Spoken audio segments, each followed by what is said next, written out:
All right, welcome to Fleet's live office hours. Hello. Um, Let me make sure we're running. At least looks good on my end. um, yeah, so it's been about a month since last office hours. I was out 2 weeks ago presenting at a security conference about hardware-backed authentication. Very important security feature that we are pushing. I think we're going to be coming out with Acme certificate support for macOS MDM. That's exciting. That's going to include attestation as well, so that Mac admins can be sure that they are using a legitimate, non-tampered with device. So that's exciting. And then I was at the Scale conference, the Southern California Linux Expo, where I talked about transparency, just kind of my experience at Fleet and previous other companies, and the fact that, I love that we are able to see what everyone's working on, and that we have short toes, meaning we're feel free to grab work or contribute in other areas. And that just whole presentation, talking about kind of my experience from other companies and issues that you see in other companies really hit a nerve. So a lot of people really enjoyed that presentation. Unfortunately, it's available online, but it's in the stream right now, so you gotta scrub to it. But hopefully they'll release a standalone watchable version on their YouTube channel. Again, this was the Scale Conference, Southern California Linux Expo. But I think I jumped ahead a bit. Let's back up. Let's see why we're here. Fleet live office hours. So thanks for tuning in. Purpose here is to answer technical questions, which reminds me I need to look at the chat. Let me see. Everything's good. Okay. Let me look at the chat. Let me find it. View. Docs. Chat. I'll probably need to log in. Sign into chat. Okay. Bear with me.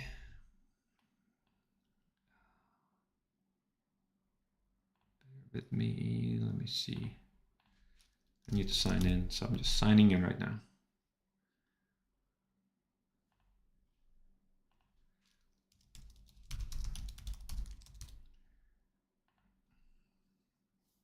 It'd be nice if it was like, I guess because it's a different application than the web browser. It's not even letting me paste my password. Wow.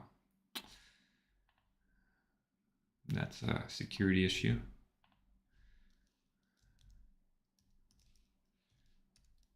I'm just typing in my password right now. Not very exciting. My bad for not being as prepared. Hope I typed in right. Complete using your security key. There we go.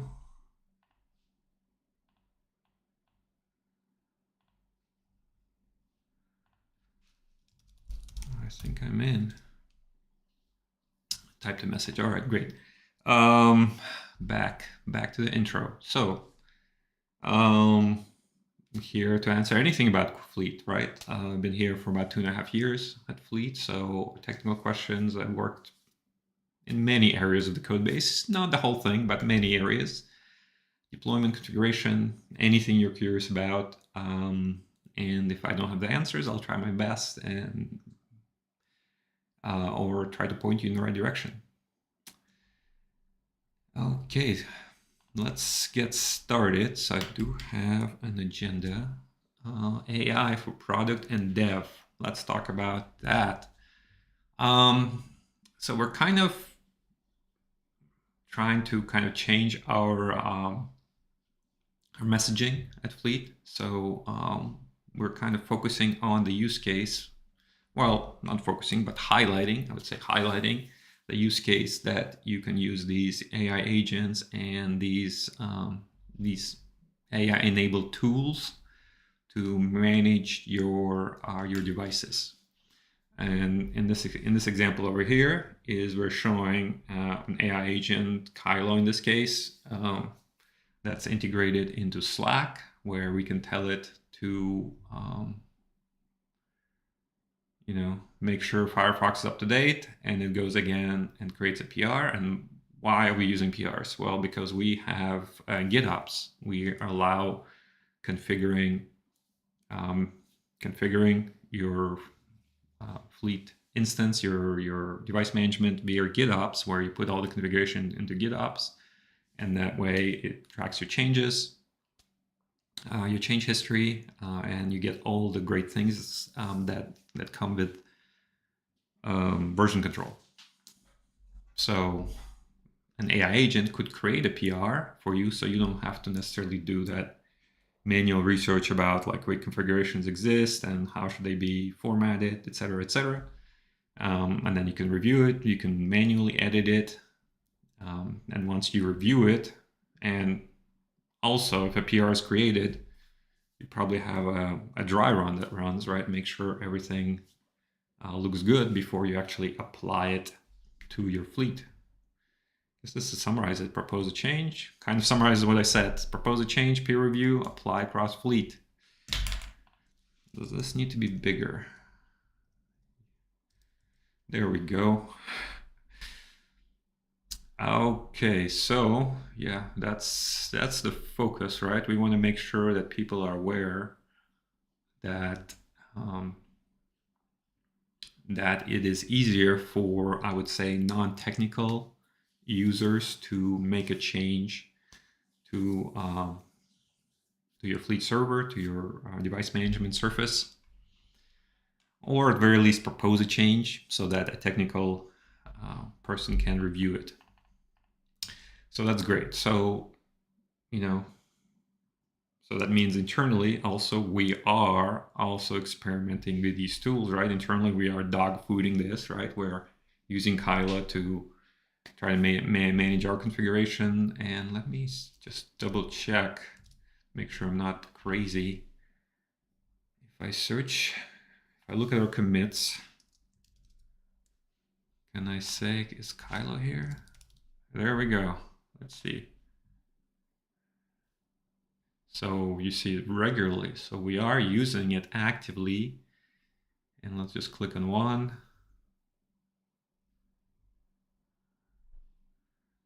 All right. Well, this isn't even configuration. Someone just made a change to our website using that.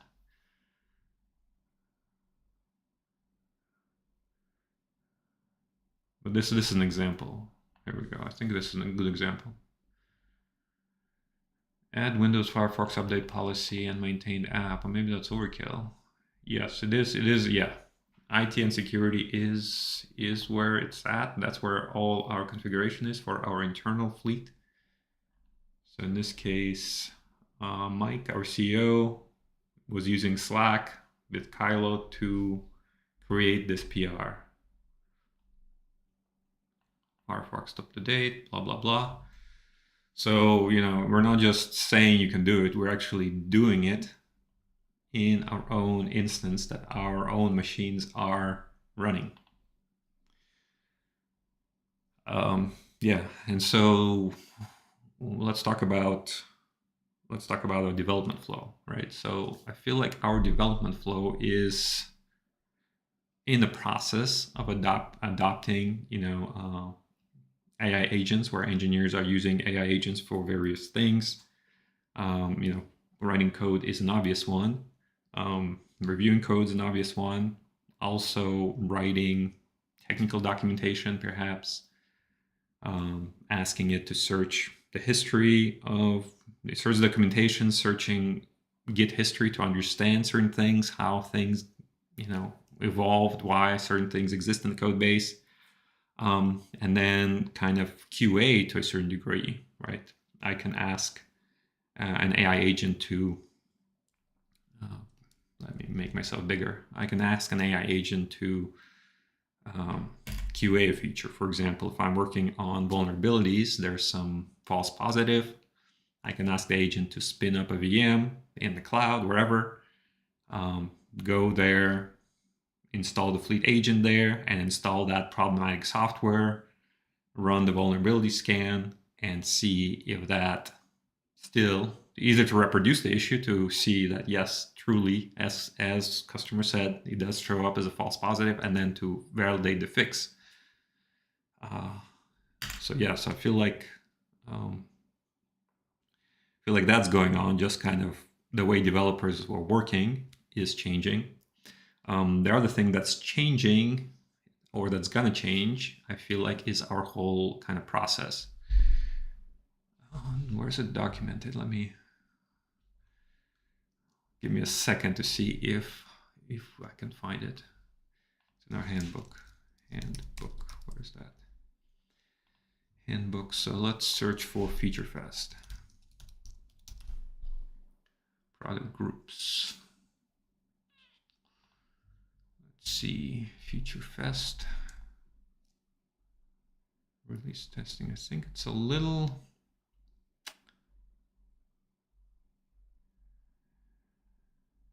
Okay. Well, I mean, it's a little in multiple places, but I'll just talk about it. Wait, I'm not even sharing, sorry. All right.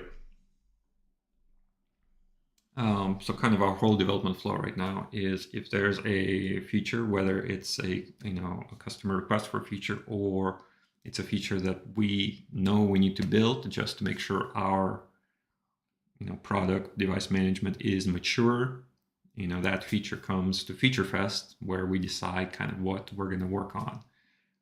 Specifically, it's for what the product team is going to work on, as far as figuring out how the feature is going to look in the UI, in the API, and in the CLI, and then kind of digging deep into the feature to understand that we're solving the issue the right way, and not just quickly throwing something out there.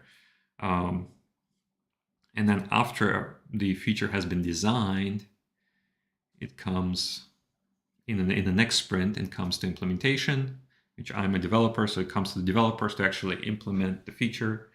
And then it goes to the QA team to test it.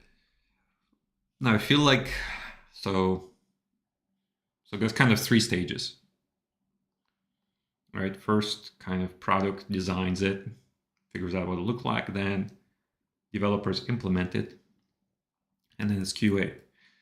So I feel like that middle piece, developers implementing it, I think it's getting smaller, right? Because we're able to move faster with AI coding agents' help. We're not just writing code by hand. We're having AI write code, and then we review it.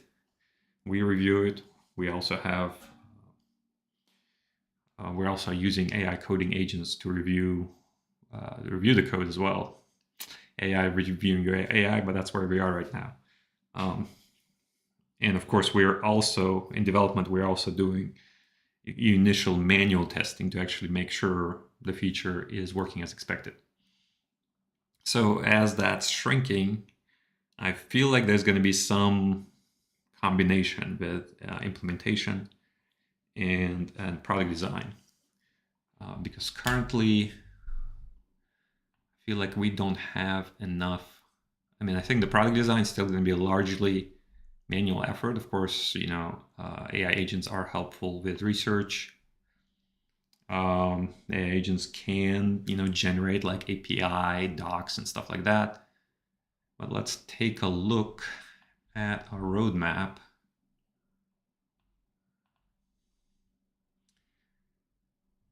Let's take a look at our roadmap. So we're currently working on the next release. So we are running 3-week sprints. We're running 3-week sprints. So we are working on this release right now. Not sure, 170. Okay, that's like the point. I think that's the sum of all this.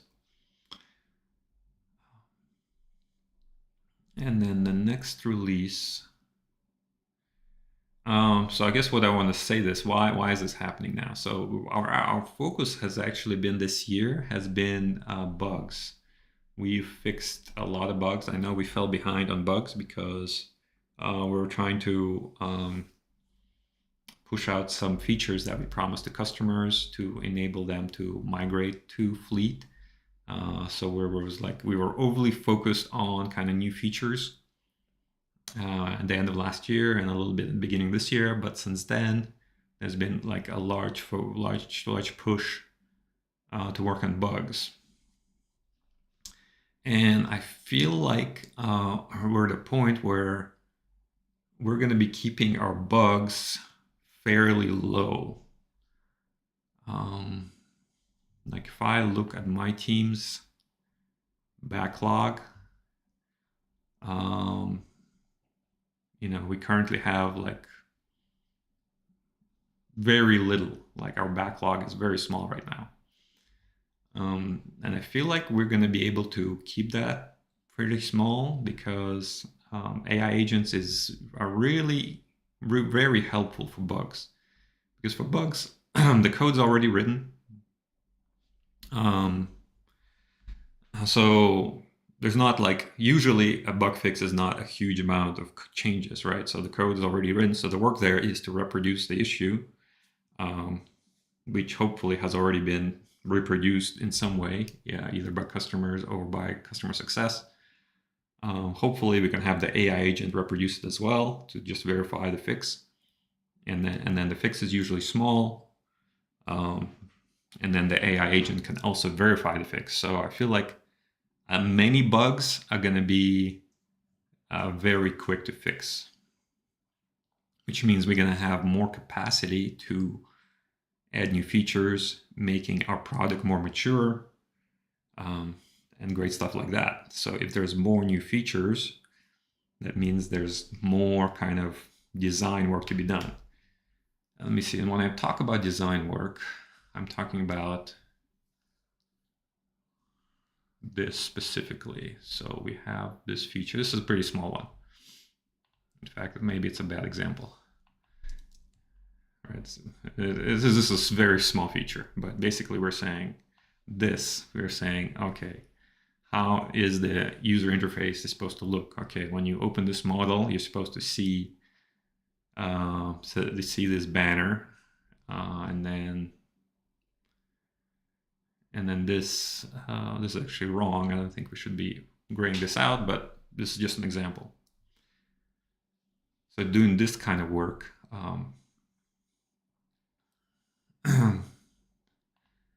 So let's speculate. Let's take a brief look at what's coming up. So this is what we're building on right now. Let's just see what's on the docket for the next sprint. So next sprint is in 2.5 weeks. We're going to start working on these features. Let's go ahead and take a quick peek at these. All right. And this is me. Yeah, Acme certificate authorities. I already mentioned that we're building Acme right now for macOS. So we also want to kind of support Acme certificates from other third-party certificate authorities, right? So you can use Fleet to proxy certificate issuance from other certificate authorities using Acme protocol. I believe this is scoped to macOS right now, or at least Apple devices right now. All right, policies and reports. We want to have additional option to labels include all, clear passcode. Can I move this? There we go.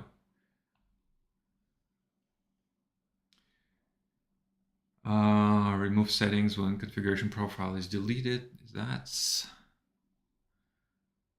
okay. Cool. Cancel setup if we cannot install software in Windows when we're setting up on Windows. We want to pin Fleet maintained apps. That's great.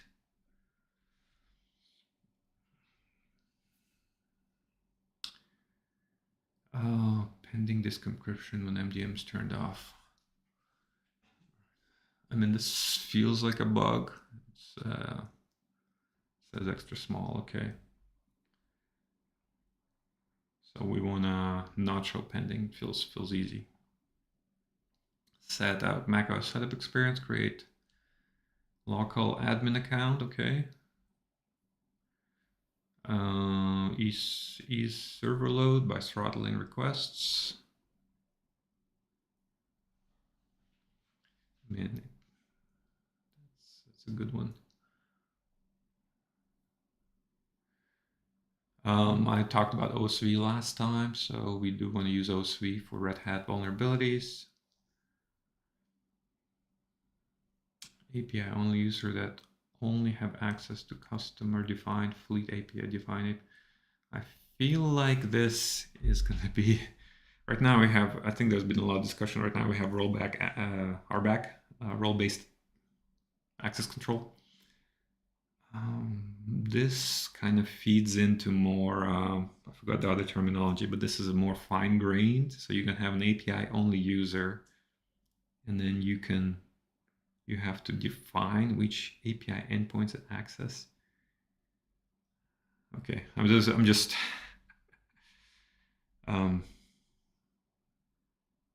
feel, because with RBAC we kind of say kind of areas like, is this user allowed to view host details, right? Is this user allowed to change queries, right? So we probably want to, this is not quite correct, not necessarily API endpoints, but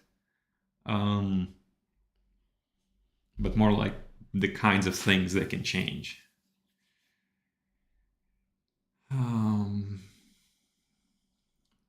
Poor title, stabilize experimental API point. But we want to we kind of have two API documentations. We have like the public API documentation, and then we have contributor API documentation. So I think if we search, we can find it.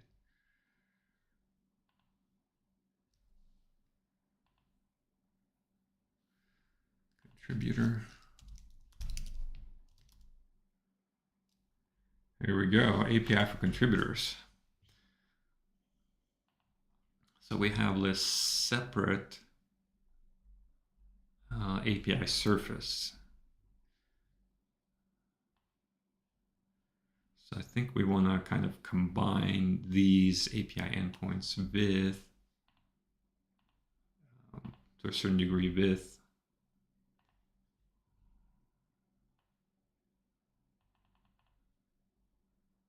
okay, I think it's related, but we want to combine that contributor with our public, and we just want to kind of have a better kind of API experience. Especially API is important since people are using AI agents. AI agents hit APIs, so it's nice to have a cleaner API story. Inventory and library. Okay, this is more like less confusion. I think one of the confusing things we have, let me see if I can spit it. If I have my own up, so we can go to software, and then software tab also has software, which is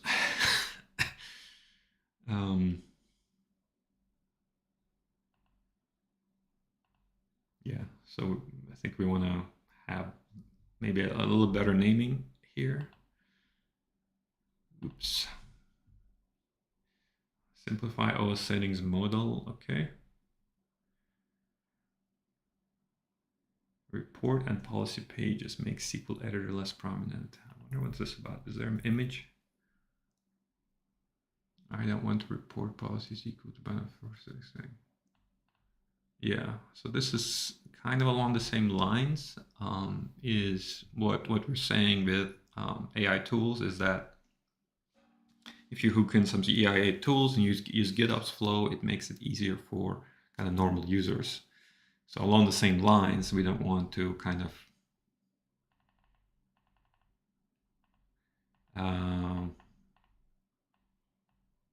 put the SQL up front. I'm not sure how this is gonna look exactly, because we also want to, obviously you don't need to necessarily be a SQL expert, because you can ask your friendly AI chatbot to kind of write you a SQL statement, and then you can look at it and try it. Yeah, so this looks good, but what I'm missing here is like a bigger picture. Like it feels like a list of features. We're doing this, we're doing this, we're doing this other thing. This roadmap doesn't have a high level view. Like it's almost like we want like a progress bar, or at least like a big rocks. Well, I guess we can see the big rocks. This is the big rock, L for large, right? If software fails, cancel setup. Like, it doesn't feel like a big rock. I mean, L means large development effort. Let's just look at the largest for the next one. Large, yeah, Acme. I already mentioned it. This previous one is the POC, proof of concept. So here's we actually want to ship this. Big rock, another L. Upload multiple versions of the same software to the same fleet. Okay. Okay. So you can have like version 5 of your web browser and then version 6. Okay. All right. Maybe I went a little too far. Let's get into kind of doing some hands-on stuff.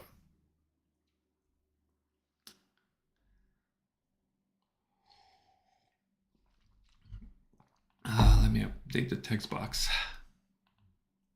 All right, so set up fleet for development environment. I think we already did this before, but what's new is I'd like to try it. I'd like to try it using an AI agent, and I'd like to try to set up the environment. I guess we did it before. We set up an environment with VM. In this case, I want to set up the environment on a remote VM. So I spun up a VM in DigitalOcean. And now I want to go and set up and spin up a fleet instance there. So let's see if we can do that. And AI sometimes takes long, so we're gonna do the thing that developers do nowadays is while one AI agent is running, we switch to doing something with another one. So we're gonna do some switching. Okay, let's get into it. I've got stuff running. Let me pick a work area. So I'm still gonna pick, I've got my Cloud Code down here. I do have a repo checked out. So we want to set up a fleet development environment, including spinning up a fleet server on a remote machine. The remote machine.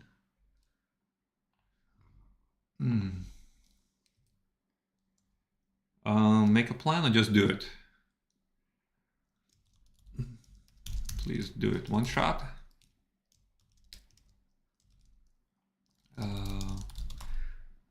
Let's see. Okay. All right, so let's talk about kind of the development process that I alluded to, that we've got one thing running. So right now it's running, it's doing stuff.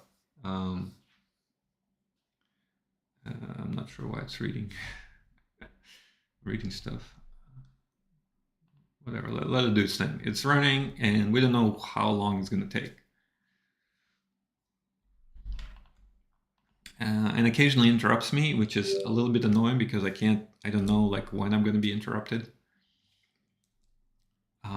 But what I usually do is I have multiple work areas. So this is a work area fleet 2. It's a separate directory. It's its own thing.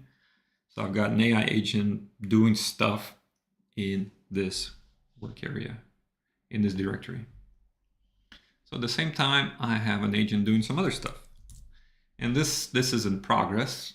I don't want to get into the details here, but basically I'm fixing a BitLocker bug. BitLocker is encryption, is how we do encryption on Windows. So I think the bug is fixed. I'm just having the agent do a little bit more QA. So I'm telling it like connect to the machine, run the encryption, run a couple of different cases. You know, I think the feature is done. I just want the AI agent to like try stuff, to basically use it to get more QA surface area than we would probably get from a manual engineer. It's a little annoying, and this is why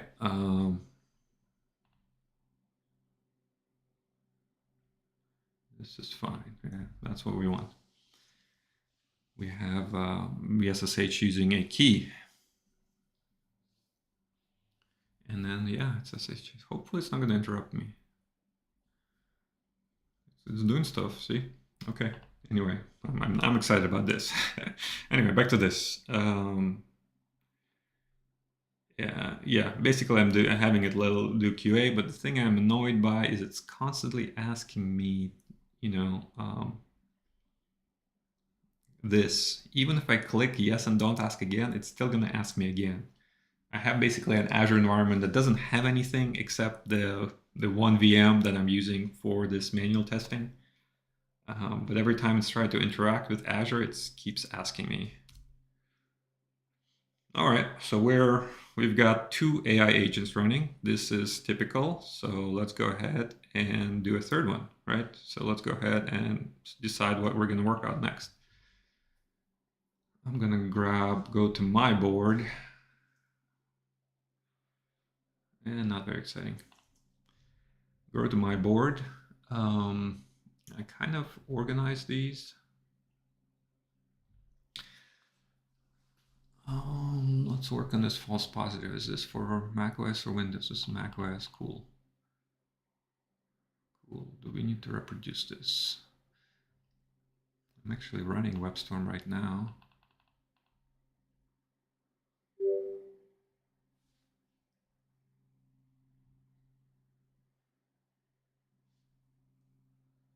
WebStorm 25.5.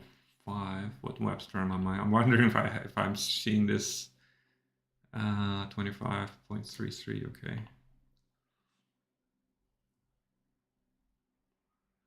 It's still showing up. I heard that. So that's an issue here. So I want to go to my machine.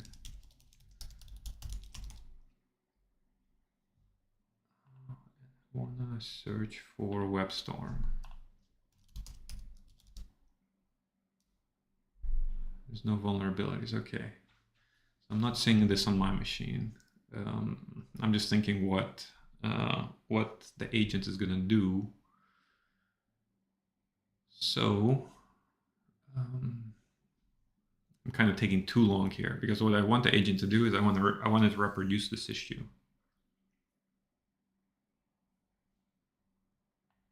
Jeez. On Windows it says macOS here. Oh, okay. Okay.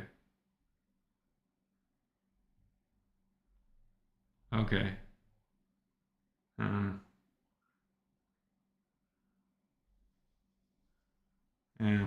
All right. Like what the proper thing to do here is to have another fleet server running for this to reproduce this issue. We need fleet server running. We need to spin up a Windows VM. On that Windows VM, we need to install the agent. We need to install this WebStorm 2025.1. Run the vulnerability clone, and then see this issue. So we want to reproduce this issue first.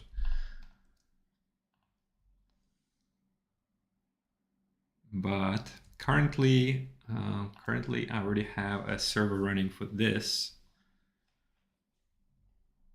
So I'm working on a way to have multiple fleet servers running. So I can't really, I need for this to finish. So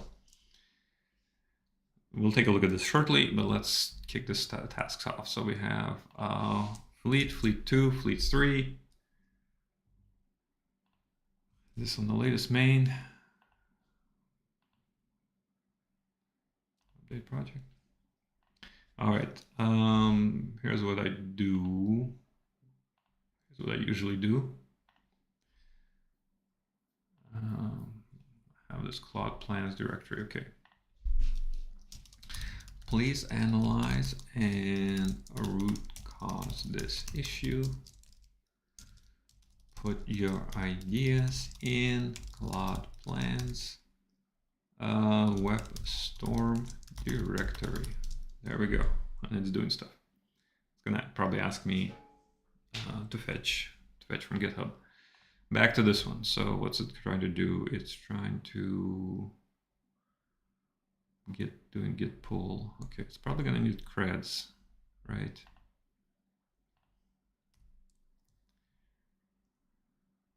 Okay, so now we got 1, 2, 3 things running. I'm also doing like a POC for EDR, endpoint detection response. Let's not look at it right now. Let me minimize it. Okay, so we got 3 things running, and I'm wondering if I should get like a second monitor so I can see. Well, I actually have a second monitor. I wonder if I should get a third monitor so I can just put these so that these are kind of visible, easily visible to me, so I can see kind of what they're doing, so I can pay attention to the ones. Means downloading Go, that's great. This one's researching, that's great. The other one is taking its time. Well, it's got to encrypt and decrypt, so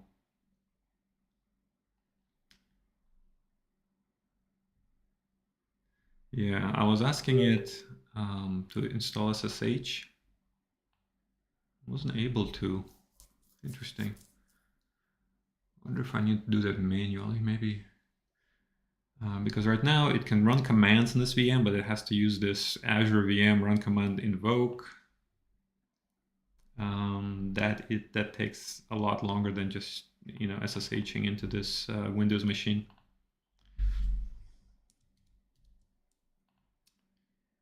Yeah. So this thing just recently started showing up. So this is a safety feature, right? Claude Code is marking themselves as safe for enterprise, meaning that the agents aren't going to like mess up your environment or are resistant to prompt injection, etc., etc. So I'm seeing a lot more of these confirmations. Let's understand this. Command contains a backslash before a shell operator.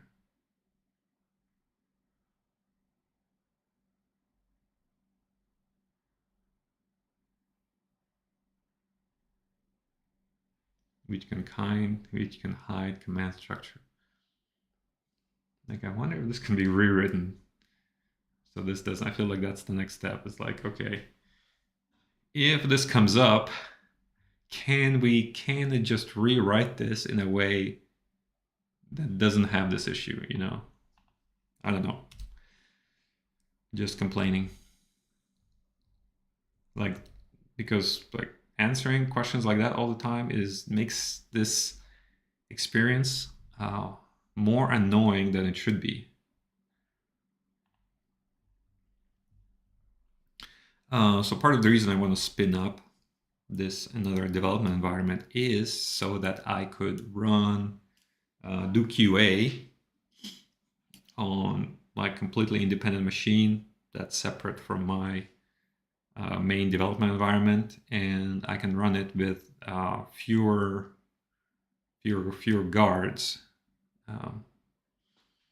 For example, if I'm using, I have this Azure account, and that Azure account doesn't have anything, I'm just using it for development QA purposes, I should be able to tell Cloud Code, do whatever you want to do in that Azure environment.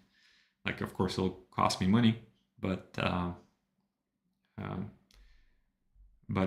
idea is, if I have some QA tasks, for example, like this one is actually taking quite a while.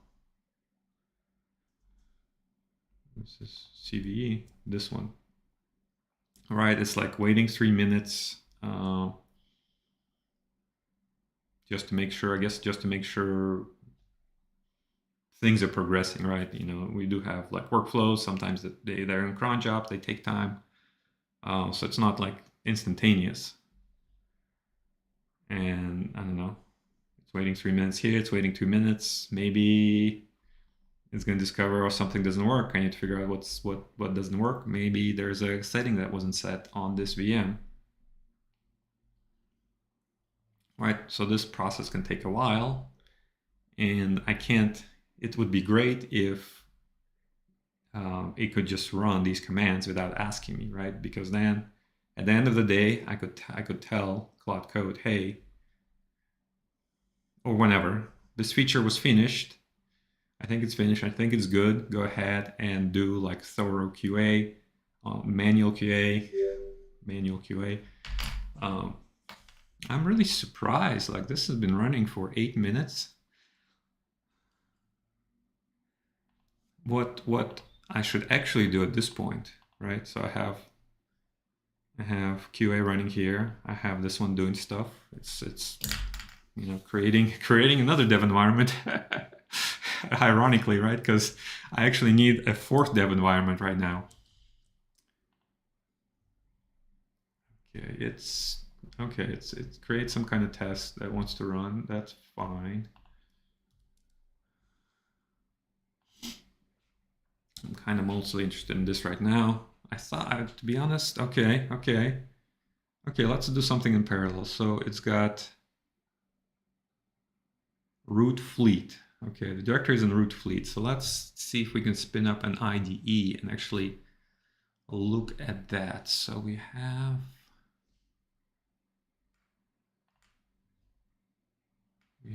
it's actually in, so I have this connected already, root fleet. So put this in root fleet. So let's see if we can in parallel pull it up here, like, you know, just for completeness, like if we want to manually modify code in this work environment. So it actually wants to spin it up. Okay, that's cool. Let's go.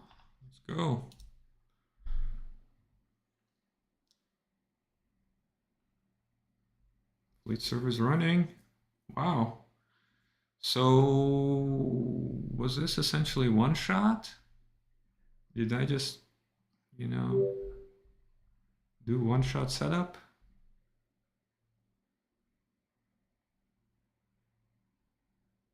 Okay, verify it's accessible.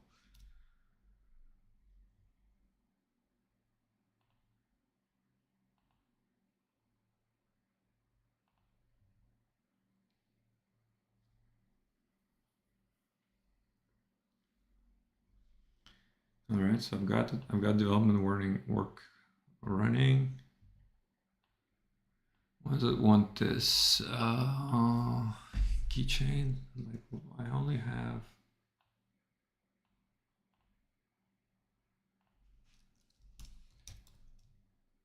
full connection to GitHub. My login keychain.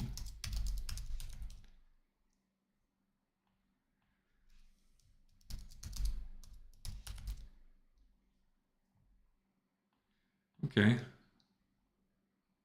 So you see I have code here. It's running on that VM. So awesome. I don't think it doesn't actually have Claude in here. I wonder if I have terminal here. It's up here. So actually, I run the Claude in terminal.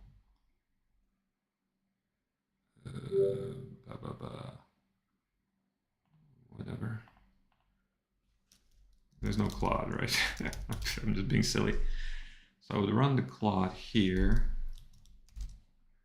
Root fleet, this is where we are at. So I would run Claude from here. It's not integrated into this, right? It's running remotely. But I would run Claude in here and I would have it do stuff from here. Let's go. Ooh, lock this. Lock. Well,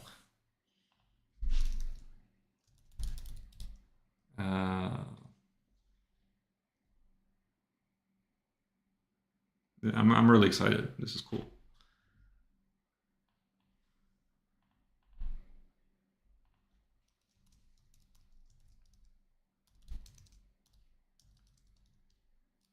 So I have a quit suggesting me stuff.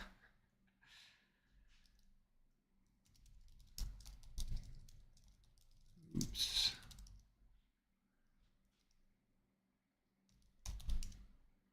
I'm using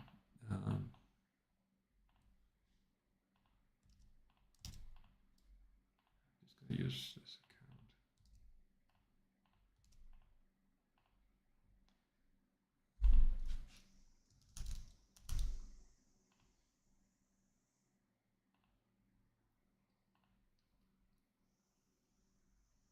Awesome.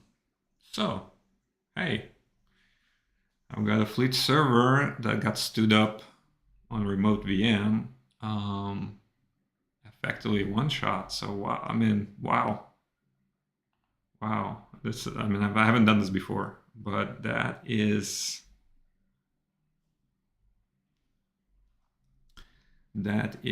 incredible. All right, let me summarize what we just did.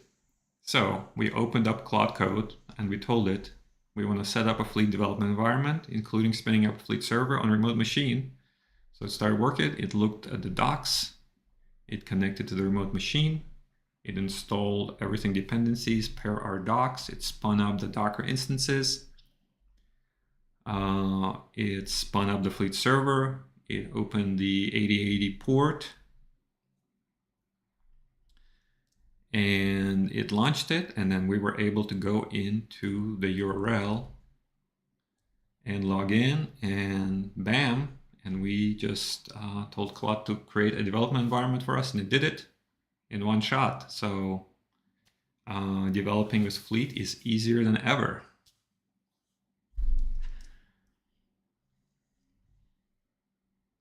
And wow, it's like let's use it for something. Okay, let's use it for something. Let's think.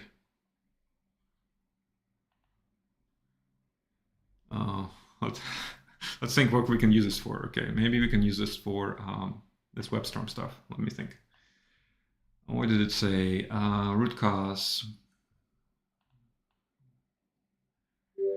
Yeah, blah, blah, blah.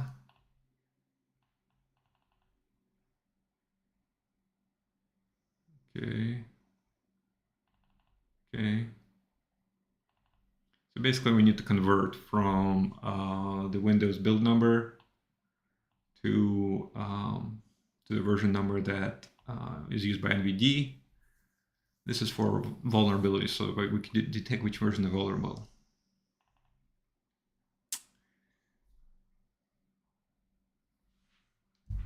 Okay, so log it back. We want to reproduce this, so I wonder if we can reproduce this.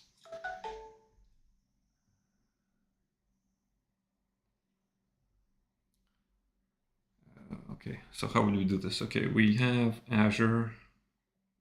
We can spin up a machine on Azure to reproduce this. All right,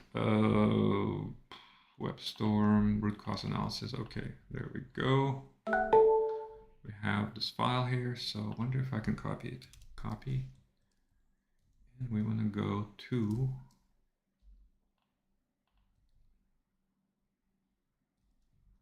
it's doing stuff, that's fine. Where's a remote thing?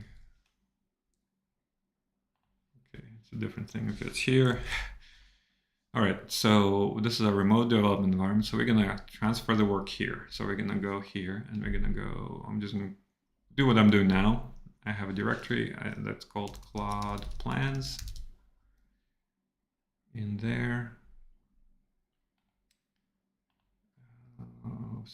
What I want to do is I want to copy this whole directory. I want to copy this Webstern directory. Copy. And paste. It's going to work.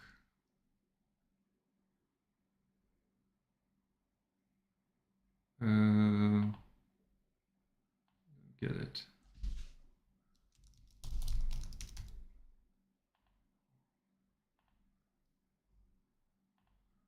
Not sure why not. Okay.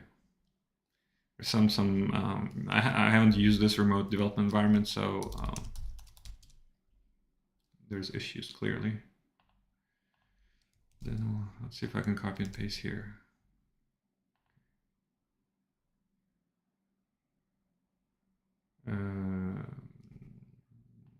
No. Okay. No, it's still added as what? Whatever. Anyway, don't worry about it. Well, I do want to worry about it. I want to say git ignore or something. Let's ignore this locally. Yes, that's good. We want to get, what's the right command here? Roll back. I want to unadd.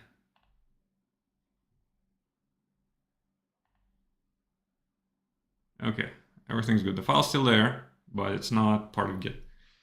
All right, so I want to install Claude.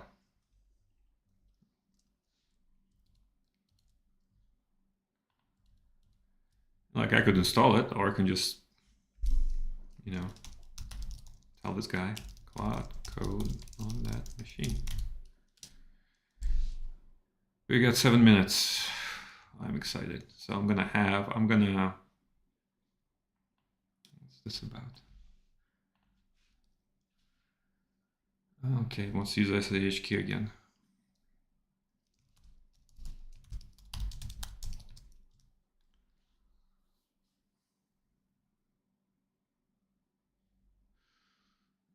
Okay, wow, it's really annoying. I'm getting a lot of prompts.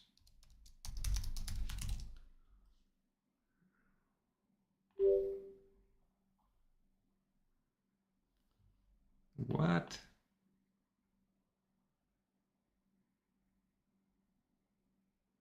Wow, man. I've been talking all this time and not sharing my screen. Someone should have said something. All right, this is really bad. All right, let's start over. All right, I want to capture this. Okay, so let's start over. So we decided to see if we could stand up a fleet development environment on a remote machine. What we did is basically spun up our cloud code in our fleet local fleet directory, and we told it, hey, I want to set up fleet development on this remote machine. So it went ahead and SSH'd into that remote machine and installed all the dependencies, Docker, Go, etc. Downloaded everything, installed Go, installed Node, all the dependencies. Obviously it was looking at the docs that we have. It spun up the Docker containers on that remote machine, like MySQL, and went ahead and started up the server, opened up the firewall port, and then we were able to go go there and use it. So there we go. We basically, with Cloud Code, we should one-shot a development environment setup. So it is really easy to get a fleet development environment up and running. We got 5 minutes. And then the next step for us is to get Cloud Code installed on that remote machine. I've connected to that remote machine. Sorry for the small print using this. So do we have Claude installed here? Okay, so we run Claude.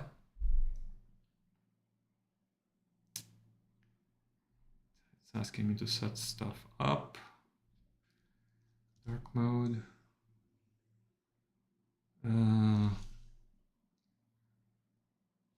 Yep.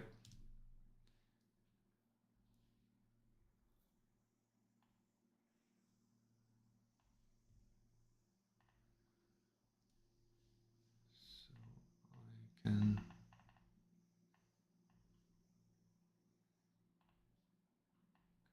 I can sign in using this, hopefully, on my other thing. Okay.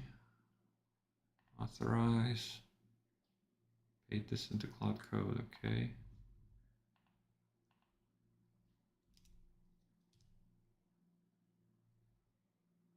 There we go. We're in. Okay. Yeah, okay. So we're in. So we also need to log into Azure, right? So, okay. So that's the basic idea. So I have a remote development environment separate from my local development environment. It is running Cloud Code. So now I'm ready to use it to work on features, work on bugs, etc. Cool, love it. All right, guys, I'm gonna call it today. I'm kind of frustrated that I wasn't sharing my screen. I don't know for how long, man. Sorry about that. Ugh.